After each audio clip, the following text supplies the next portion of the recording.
Hi guys, hello. I hope you guys are doing well. So yeah, it's another new video. I feel so happy that I can do this without feeling less of me, without having to look down on myself.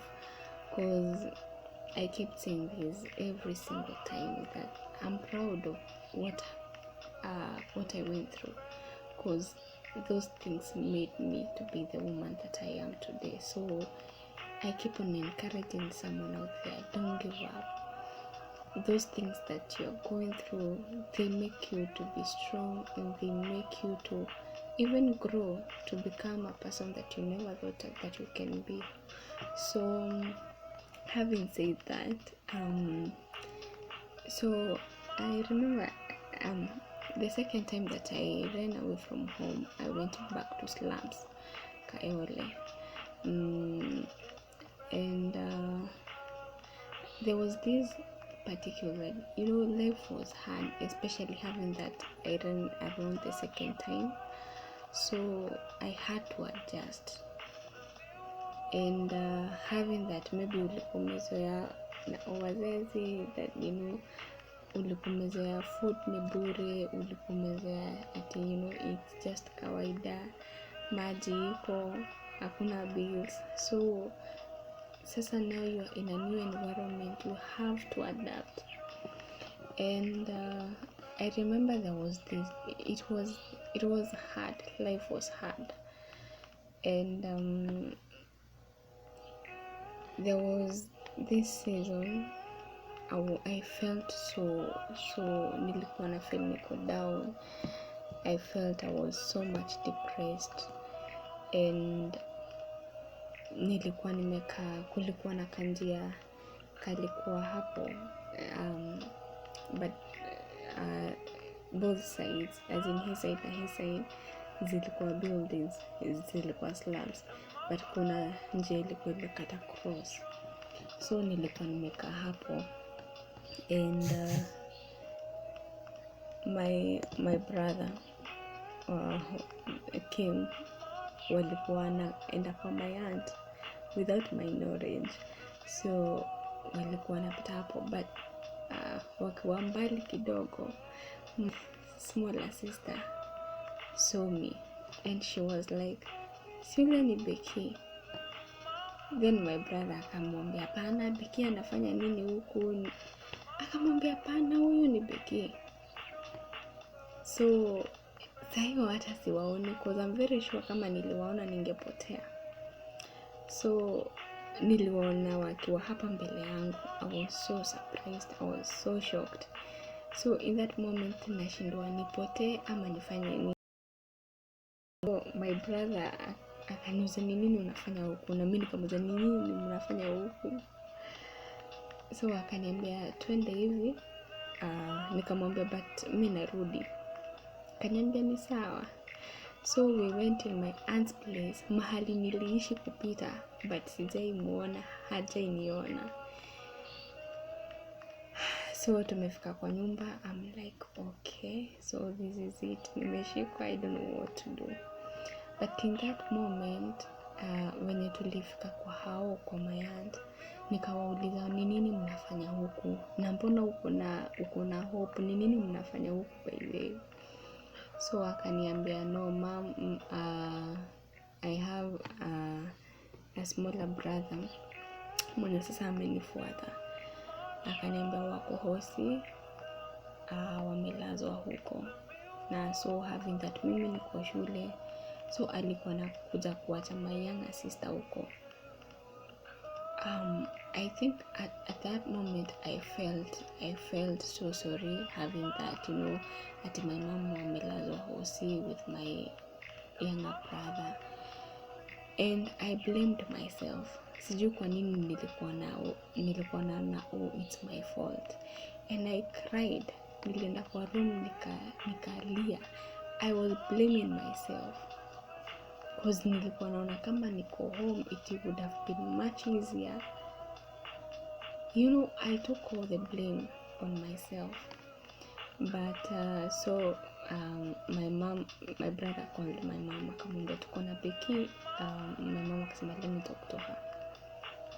Nikamwambia tu mimi nasikia mkohozi, akaniambia ukae huko na usipote and I'll come for you. Nikamwambia sawa. So at that point I never knew actually my mom that she had shifted from place yenye tulikuwa, so alikuwa already amekuja kwa tao. And so for me I moved in with her before our other family members joined us. So it was hard because I blamed myself. Niliona I had missed a lot from my family, and at that moment I remember nilikuwa after that wakanipeleka shule, boarding school. So I'm like nilienda kidogo, then I was like no, this is not it. Plus I at that point, because we were not brought well off, I was like mbona nasumbua wazazi na kulipa fees and everything. Nikipotea ilikuwa wapunguzia mzigo, waache kustruggle, and naona kuna wengine wako nyuma yangu. So I'm like Becky, umezoea life huko nje kuhustle. So yeah, but at that moment I went back home, and I think sikupotea tena after now I joined mom. What happened was, because I remember I was in a relationship before this. I moved to the other guy mwenye alinisaidia having to risk his relationship with his girlfriend. I was in a relationship with this particular guy, and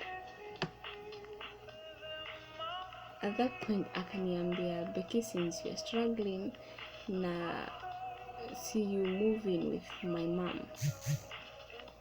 So akaambia mamake, I have this girlfriend and this is happening, do you mind her akikuja home? And she was like, no, if she's a good girl then hakuna shida. So I stayed there for almost a month. So I found this book ilikuwa titled Going Beyond Your Comfort Zone. I remember crying the whole night when nilisoma hiyo book, and I'm like, Becky, this is not your life. There's so much potential that God has installed inside of you. So this is not your life.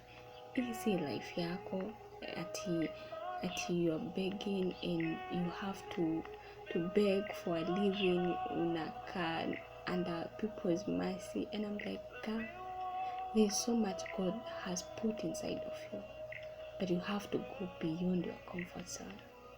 I cried that night, and this is why I say there's power in prayer.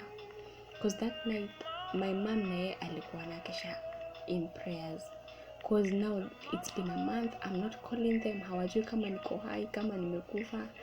And she was telling God, give me a sign if she's alive.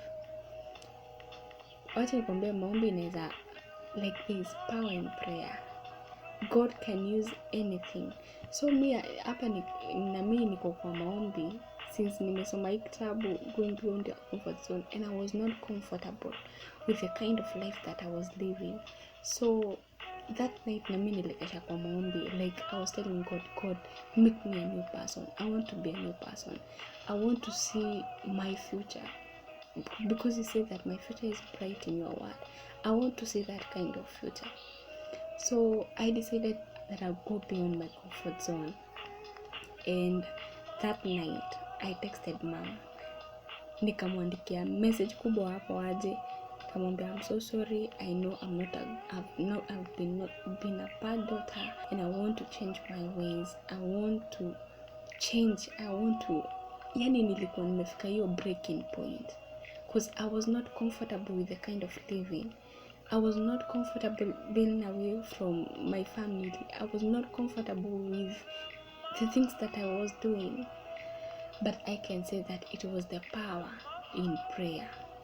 So after my mom naye unaona naomba ati God give me a sign whether she's alive, na mimi hapa na mimi nikamtext I'm coming back home, and she was like yeah, that was it. So I went and met now I can say my ex's mother. Nikamwambia mom, I'm so grateful that nimekaa na wewe huku and you've been a good mother to me, but I wanna go back. Nikamdanganya I want to go back to college cause alikuwa ameniambia what do you want, ni nini hiyo hatujakufanyia. Hata shule she was willing to pay school fees for me, and I was like no, hata kwanza niongee na wazazi, then wakikubali nitarudi. I'm gonna tell you what happened. But I went back home, and that was a new start for me. The breaking point. Go beyond your comfort zone. Nini hiyo una feeling that I need to go beyond this. Sitatosheka with the kind of life that I'm living. I wanna go beyond my comfort zone. And see you in the next video. Don't give up. There's still much more that God has in store for you. Go beyond your comfort zone. That was my breaking point. I love you guys.